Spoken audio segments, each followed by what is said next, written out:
معراج کے تعلق سے انہوں نے قصیدہ لکھا. محسن کاکوری نے معراج کے تعلق سے اعلیٰ حضرت فاضل بریلوی نقد کا ایک قصیدہ ہے قصیدہ معراج. وہ آپ نے بارہا سنا ہوگا کہ وہ سرورے رسالت جو عرش پر جلوہ گر ہوئے تھے، نئے نرالے طرف میں ساما عرب کے مہمان کے لیے تھے. تبارک اللہ شان تیری تجھی کو زیبا ہے بے نیازی، کہیں تو وہ جوش لنترانی، کہیں تقاضے مثال کے تھے. سبحان اللہ. اعلیٰ حضرت کا یہ قصیدہ معراج سے جب سرکار معراج کو تشریف لے گئے، اعلیٰ حضرت نے قصیدہ لکھا. تو اسی تعلق سے محسن کاکوری نے ایک قصیدہ لکھا معراج کے تعلق سے. بریلی شریف تشریف لائے محسن کاکوری، بڑے شاعر تھے. بریلی شریف تشریف لانے کے بعد اعلیٰ حضرت سے عرض کیا کہ حضور میں نے قصیدہ معراجیہ لکھا ہے، ذرا اس کو آپ دیکھ لیجیے، سن لیجیے گا. ظہر کی نماز کے بعد اعلیٰ حضرت نے ان کے 2-3 اشعار سنے محسن کاکوری صاحب کا. اصل کی نماز کا وقت ہو گیا. اعلیٰ حضرت نے فرمایا کہ باقی تمہارا قصیدہ اصل کی نماز کے بعد سنا جائے گا. اور وہ اشعار کیا تھے، جس میں کا ایک شعر مجھے یاد ہے محسن کاکوری کا. وہ کہتے ہیں کہ سمت کاشی سے چلا جانب مکہ بادل، سمت کاشی سے چلا جانب مکہ بادل، برف کے کانے میں لائی ہے صبا گنگا جل. یہ ان کا قصیدہ تھا. اعلیٰ حضرت نے فرمایا اصل کی بات سنوں گا. اصل کی نماز کے بعد وہ حضرات جمع ہوئے اور اپنا قصیدہ نکالا. محسن کاکوری نے کیا حضور سن لے. ارشاد فرمایا اعلیٰ حضرت امام احمد رضا نے، اے محسن کاکوری صاحب پہلے آپ میرا قصیدہ سن لو، بعد میں تمہارا قصیدہ سنوں گا. جب اعلیٰ حضرت نے اپنا قصیدہ سنایا، وہ سرورے رسالت جو عرش پر جلوہ گر ہوئے تھے، نئے نرالے طرف میں ساما عرب کے مہمان کے لیے تھے، وہ کتابوں میں لکھا ہے. اعلیٰ حضرت کا یہ قصیدہ سننے کے بعد محسن کاکوری نے اپنا قصیدہ سمیٹا، بریلی کرا لیا اور اس کے لیے حضور آپ کا قصیدہ سننے کے بعد میں اپنا قصیدہ نہیں سنا سکتا. دنیا کی تعریف تھی کہ بابی رضا کی کوڑے کی والا رضا کا ہے، جس سمت دیکھیے وہ علاقہ رضا کا ہے. سبحان اللہ. اگلوں نے تو لکھا ہے بہت علم دین پر، جو کچھ ہے اس صدی میں وہ طرح رضا کا. ایسے ہی ایک حضرت شاعر تھے اطہر حاکمی، ایک کلام لکھا انہوں نے. تو اس میں ایک شعر تھا کہ کب ہے درخت حضرت والا کے سامنے، جو گنبد خضرا مدینہ شریف میں پہلے کھجور کے درخت وہ دیہی ہے، ان حضرات نے دیکھا ہوگا. تو وہ سرکار کے روضے کے آس پاس جو کھجور کے درخت ہے ان کی منظر کشی کرتے ہیں. اطہر حاکمی کہتے ہیں کہ کب ہے درخت حضرت والا کے سامنے، مجنون کھڑے ہیں خیمہ لیلا کے سامنے. بڑے شاعر تھے اطہر حاکمی. اب بتائیے جو سرکار کے روضے کے آس پاس کھجوروں کے درخت ہیں، اطہر حاکمی صاحب ان درختوں کو کہہ رہے ہیں کہ یہ مجنون ہے، اور حضور صلی اللہ علیہ وسلم کے روضے کو کہتے ہیں یہ لیلا، خیمہ لیلا ہے. اعلیٰ حضرت نے فرمایا یہ بالکل خلاف ادب ہے، بالکل خلاف ادب ہے. درختوں کو مجنون کہنا اور سرکار کے روضے کو خیمہ لیلا سے تشبیہ دینا یہ ادب کے خلاف.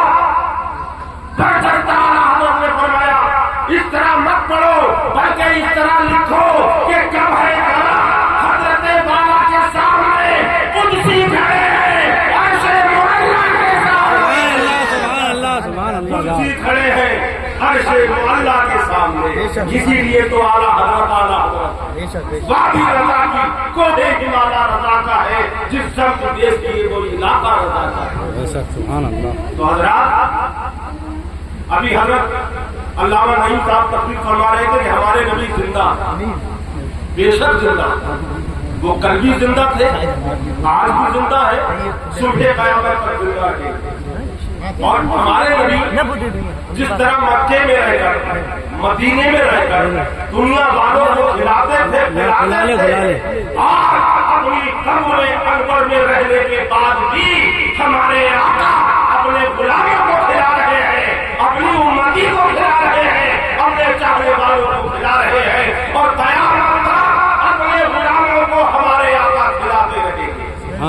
رب ہے روٹی یہ ہے قاسم، رزق اس کا کھلاتے یہ ہے، اس کی بخشش اتنا سستا دیتا وہ ہے کھلاتے یہ ہے۔ تو نبی کھلا رہے ہیں، نبی زندہ ہے نا۔ اور یہ کون؟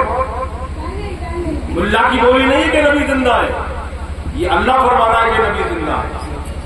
اللہ کا فرمان ہے قرآن پاک میں کہ نبی زندہ، نبی زندہ۔ کیسے زندہ، کیسے کھلا رہے ہیں، کیسے پلا رہے ہیں؟ اب سنو حدیث پاک، انشاءاللہ ایمان تازہ ہو جائے گا۔ میرے آقا صلی اللہ تعالی علیہ وسلم ارشاد فرماتے ہیں کہ جو مدینے شریف میں آ جائے وہ ہمارا مہمان، جو مدینے شریف میں آ جائے وہ ہمارا مہمان۔ اور آقا فرماتے ہیں اگر کوئی مدینے شریف میں آ جائے تو مدینے شریف میں نہ کوئی بھوکا رہ سکتا ہے، نہ کوئی پیاسا مر سکتا ہے۔ تو جتنے بھی لوگ حاضر ہو جاتے ہیں وہ نبی کے مہمان بن کے جاتے ہیں، رسول پاک ان کی میزبانی کرتے ہیں۔ اسی لیے حدیث پاک میں آیا ہم سلام کریں، ایک دوسرے کا چہرہ دیکھ کر سلام کرتے ہیں۔ ہم چاہتے ہیں کہ صاحب مولانا پہلے ہم کو سلام کرے، امام صاحب پہلے ہم کو سلام کرے، منہ دیکھ کر سلام کیا جاتا ہے۔ لیکن حدیث پاک میں ہے مدینے شریف میں جانے والا کوئی بھی نبی کا غلام جب سرکار کے روزے پر پہنچتا ہے تو اس کے سلام کرنے سے پہلے نبی اس کو سلام کروا لیتے ہیں۔ سبحان اللہ، سبحان اللہ۔ اس حدیث پاک سے پتہ چل گیا کہ جو قبر انور کے اندر سے سلام کرے تو وہ نبی زندہ، آپ زندہ ہونا، زندہ دلی سے بولو نبی زندہ، نبی زندہ۔ تو نبی کھلاتے ہیں، نبی پلاتے ہیں۔ تو دیکھیے ایک صحابی عربی مدینہ شریف میں داخل ہوئے، 3 دن ہو گئے نہ کھانا ملا، فاتح میں بابا 3 دن ہو گئے، بھوک شدت کی لگی، کھانا نہیں ملا مدینہ شریف میں، 3 دن ہو گئے۔ اسی بھوک اور پیاس کے عالم میں وہ صحابی عربی سرکار کی قبر مبارک کے پاس تشریف لے گئے اور وہاں جا کر درود و سلام کا نذرانہ پیش کیا اور وہیں پر بیٹھ گئے۔ جب بیٹھے تو ان صحابی عربی کی آنکھوں میں نیند آ گئی، سو گئے، سو گئے۔ 3 دن کا بھوکا پیاسا نبی کا غلام صحابی سو گیا سرکار کی قبر انور کے پاس، اور جیسے ہی وہ صحابی عربی سوئے قسمت کا ستارہ چمک اٹھا کہ رسول پاک صلی اللہ تعالی علیہ وسلم خواب کے عالم میں اپنے مبارک ہاتھوں میں ایک روٹی لے کر کے تشریف لے آئے۔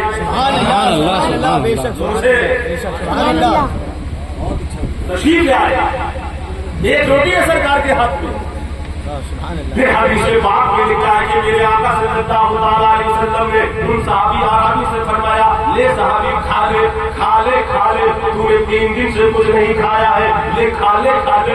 بعد میں میرے آقا روٹی اس کو کھلا رہے ہیں تو وہ صحابی عربی کا بیان ہے خدا کی قسم خواب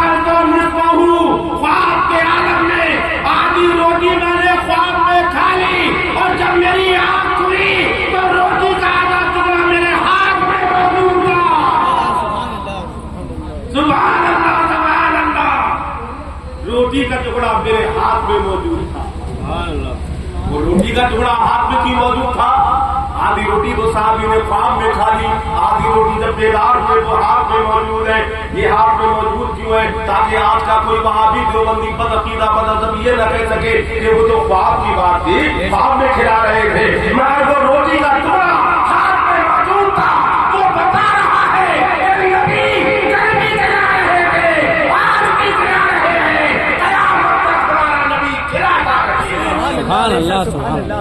اسی لیے تو اعلیٰ حضرت امام احمد رضا خان قادری بریلوی فرماتے ہیں قوم دیتا ہے دینے کو منہ چاہیے، دینے والا ہے سچا ہمارا نبی، سب چمک والے انگلوں میں چمکا کیے، اندر شیشوں میں چمکا ہمارا نبی، خلق سے اولیاء، اولیاء سے رسول، اور رسولوں سے اعلیٰ ہمارا نبی، ہم جگہوں کو رضا مستر دیجیے کہ ہے بے کسوں کا سہارا ہمارا نبی۔ سبحان اللہ، سبحان اللہ۔ تو ہمارے نبی کھلا رہے ہیں اور خلافہ کون ہے کہ جو اپنی قبر میں زندہ ہو؟ اس سے عقیدہ یہ نکلا کہ ہمارے نبی زندہ، اسی لیے اعلیٰ حضرت ارشاد فرماتے ہیں کہ تو زندہ ہے واللہ، تو زندہ ہے واللہ، میری چشم عالم سے چھپ جانے والی۔ اب آئیے بڑی تیزی کے ساتھ دوسری سے بات کو سنتے ہوئے چلیے۔ ایک صحابی عربی، یہ بھی حدیث پاک ہے، مدینہ شریف میں آئے، خبر ملی کہ سرکار کا تو وصال ہو گیا، سرکار نے پردہ فرما لیا۔ اسی رونے کی حالت میں روتے ہوئے سرکار کی قبر مبارک پر پہنچے اور قبر مبارک کی مٹی اٹھا کر خاک اپنے سر پر ڈالنے لگے اور عرض کرنے لگے سرکار کی قبر مبارک کی طرف دیکھ کر، یا رسول اللہ، میں نے قرآن میں پڑھا ہے اللہ فرماتا ہے جب تو اپنی جانوں پر کوئی ظلم کر لو، کوئی گناہ ہو جائے، کوئی خطا ہو جائے، کوئی لفظ ہو جائے تو میرے بات سے ڈالا۔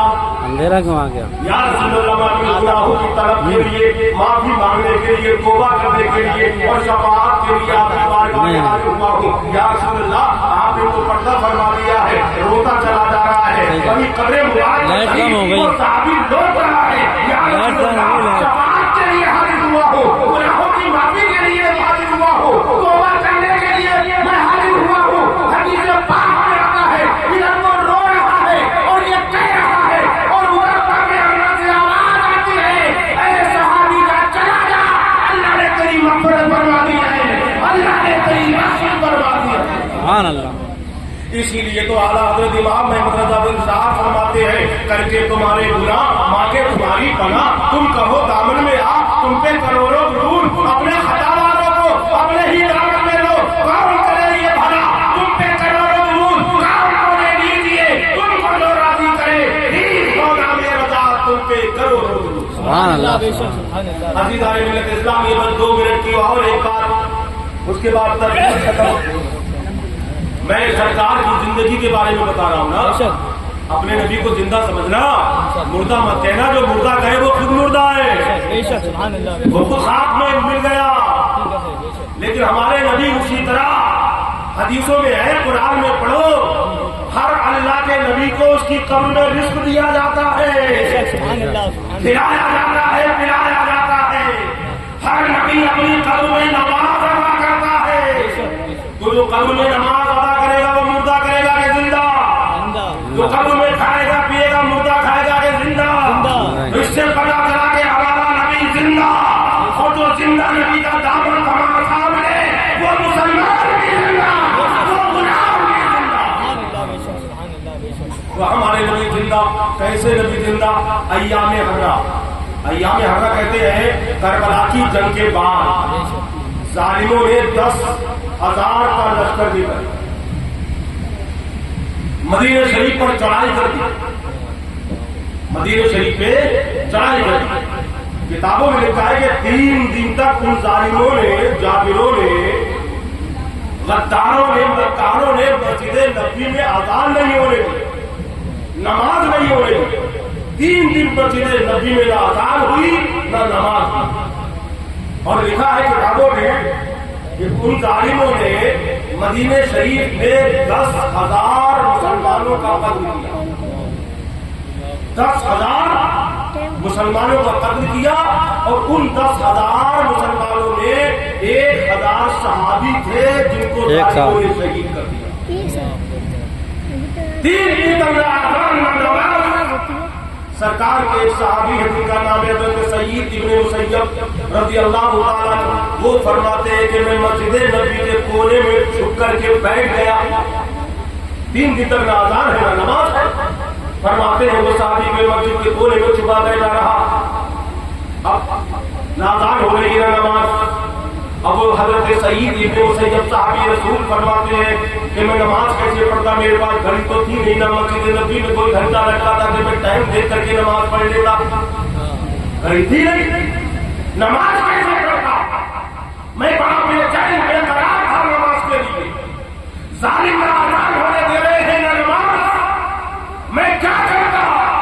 تو سنو اپنے آقا کی زندگی سنو۔